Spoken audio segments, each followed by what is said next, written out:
নামাজের শেষ বৈঠকে এই ছোট্ট দোয়াটা না পড়া পর্যন্ত আপনি কখনো সালাম ফিরাবেন না। যতদিন আপনি বাঁচবেন, যতদিন আপনি নামাজ আদায় করবেন, ততদিন পর্যন্ত নামাজের শেষ বৈঠকে আপনি এই ছোট্ট দোয়াটা পাঠ করবেন, এরপরে আপনি সালাম ফিরাবেন। এতে কি হবে? প্রথমত আল্লাহ পাক আপনাকে ঈমানের সাথে মৃত্যু দিবে। আপনার মৃত্যুটা যখন হবে তখন ঈমানের সাথে মৃত্যু হবে।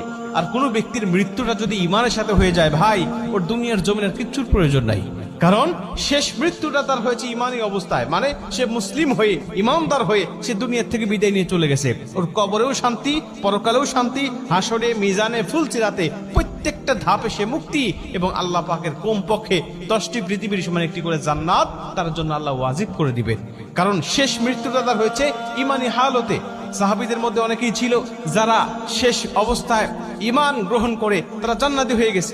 আবার অনেকেই আছে রাসূল সাল্লাল্লাহু আলাইহি ওয়াসাল্লামের সাথে থেকেছে, নবীজির সাথে নামাজ পড়েছে, কিন্তু